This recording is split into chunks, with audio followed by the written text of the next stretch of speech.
En la Edad Media, la sexualidad estuvo envuelta en un velo denso de supersticiones, temores y creencias que hoy parecen inconcebibles.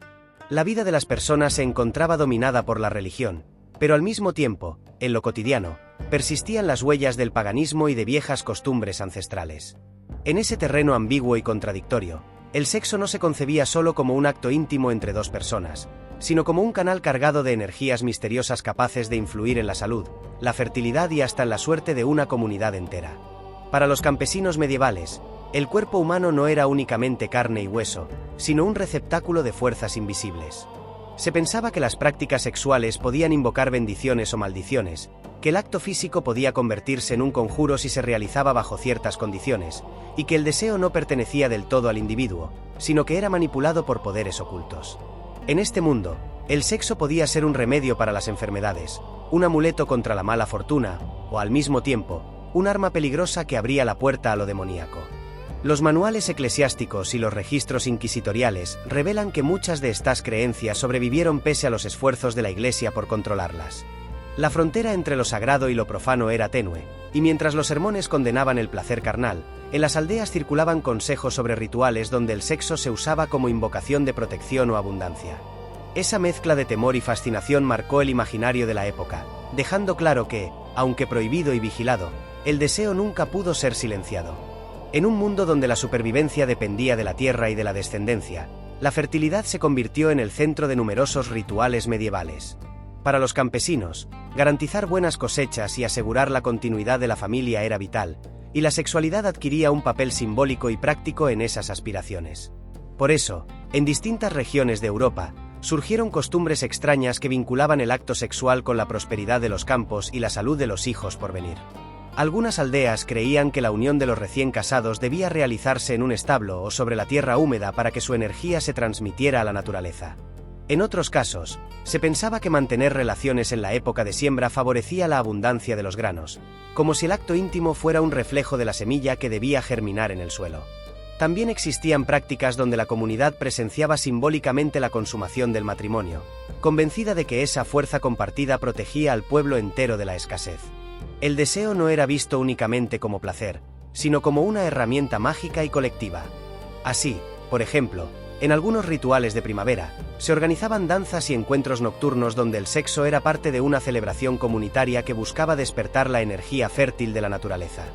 Aunque la Iglesia intentó borrar esas costumbres por considerarlas paganas, su influencia persistió en secreto durante siglos, camuflada en fiestas populares y en supersticiones transmitidas de generación en generación. Estos ritos revelan cómo, en la Edad Media, lo íntimo y lo público se entrelazaban sin pudor. El cuerpo era visto como un puente hacia lo invisible, y la fertilidad, tanto de la tierra como de la familia, dependía de un delicado equilibrio donde el sexo tenía un lugar central y casi sagrado. El matrimonio en la Edad Media no era solo un contrato entre dos individuos, sino un acto cargado de simbolismo, vigilancia social y, en muchos casos, extrañas costumbres sexuales.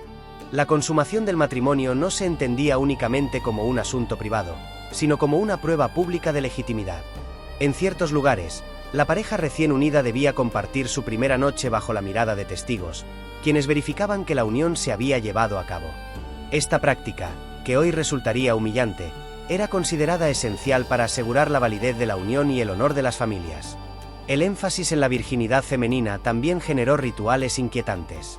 La sábana manchada de sangre tras la primera relación era mostrada como evidencia de pureza, una tradición que convirtió la intimidad en espectáculo. No faltaban los casos en que, ante la falta de esta prueba, se recurría a engaños o incluso a intervenciones de terceros para preservar la honra. El acto sexual de la boda, lejos de ser un momento íntimo, quedaba atrapado entre la presión social, el control religioso y las expectativas de fertilidad. Además, existían ceremonias donde se realizaban rituales previos para preparar a los novios. En algunas regiones, se aconsejaba que los esposos caminaran desnudos alrededor de la cama nupcial como señal de transparencia y unión ante la comunidad.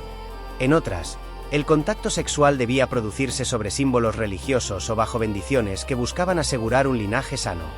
La mezcla de sacralidad y morbo marcaba estas prácticas, reflejando la tensión constante entre deseo, tradición y control. Estos ritos nupciales revelan cómo la Edad Media reducía la intimidad a un acto vigilado y simbólico. Lejos de ser un momento personal, el inicio de la vida conyugal se convertía en un ritual colectivo donde el sexo estaba al servicio de la honra familiar, la descendencia y el orden social. En la Edad Media, el miedo al demonio impregnaba todos los aspectos de la vida, y la sexualidad fue uno de los campos donde más se proyectaron las sospechas.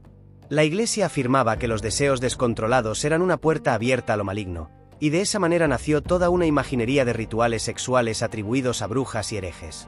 Los inquisidores aseguraban que muchas mujeres mantenían relaciones carnales con demonios, en especial con íncubos y súcubos, espíritus que seducían a los humanos para arrebatarles su voluntad. Estos encuentros no eran vistos como fantasías, sino como pactos oscuros capaces de alterar el destino de una comunidad entera. Se creía que las brujas participaban en aquelarres donde la sexualidad cumplía un rol central. Supuestas orgías se describían en testimonios obtenidos bajo tortura, donde las participantes entregaban su cuerpo como ofrenda al diablo. En estas narraciones, el placer se transformaba en un acto de traición a la fe, un arma utilizada por Satanás para corromper y desordenar el mundo. La obsesión con estas prácticas llevó a que muchas mujeres fueran acusadas de usar la seducción como magia negra, siendo condenadas a la hoguera por actos que, en muchos casos, solo existían en la imaginación de sus jueces. No obstante, más allá de la represión, estos relatos reflejan una verdad profunda: el poder que la sexualidad ejercía en la mentalidad medieval.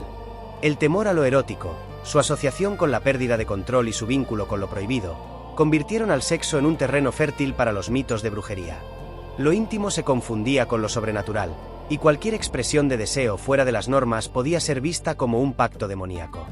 Así, la sexualidad demoníaca no solo fue un recurso para controlar y castigar, sino también un espejo de las ansiedades colectivas. Representaba el miedo a la libertad del cuerpo y a la fuerza del deseo, elementos que la sociedad medieval intentó encadenar bajo la sombra del infierno. La Edad Media fue un escenario donde la religión lo abarcaba todo, desde la organización política hasta las costumbres más íntimas. La Iglesia dictaba normas estrictas sobre la sexualidad, condenando el placer como un desvío del espíritu y relegando el acto carnal únicamente a la procreación dentro del matrimonio. Sin embargo, la realidad demostraba algo distinto. Bajo la superficie del control moral, se mantenía vivo un universo de rituales, supersticiones y prácticas sexuales que escapaban a la rigidez oficial. Los textos eclesiásticos de la época muestran con detalle lo que intentaban extirpar. Desde penitenciales que enumeraban los pecados relacionados con el sexo, hasta manuales inquisitoriales que describían supuestos rituales prohibidos, queda en evidencia que la represión no lograba eliminar las costumbres, sino más bien registrarlas con obsesiva minuciosidad. La obsesión por vigilar y condenar revela que, en lo profundo, la sociedad medieval nunca dejó de estar atravesada por el deseo y por la creencia en sus poderes ocultos. El contraste era evidente. Mientras se predicaba la castidad y se exaltaba la pureza, en aldeas y cortes circulaban relatos de rituales extraños, de prácticas nupciales inquietantes y de supuestos pactos demoníacos. La tensión entre lo prohibido y lo practicado marcó una época donde el cuerpo era un campo de batalla entre el dogma y la tradición popular. Ese choque dejó una herencia duradera. La Edad Media no fue simplemente oscuridad ni superstición, sino un tiempo donde el sexo adquirió una dimensión que iba más allá del placer. Era un símbolo de poder, de fertilidad, de miedo y de misterio. Al cerrar este recorrido por los rituales sexuales más extraños de aquella época, comprendemos que lo reprimido nunca desaparece del todo. La represión solo lo oculta, lo transforma y lo envuelve de un aura aún más poderosa. Y es justamente en ese juego entre prohibición y deseo donde la Edad Media construyó uno de sus rostros más inquietantes, dejando un eco que todavía resuena en nuestras concepciones actuales sobre la sexualidad y el poder.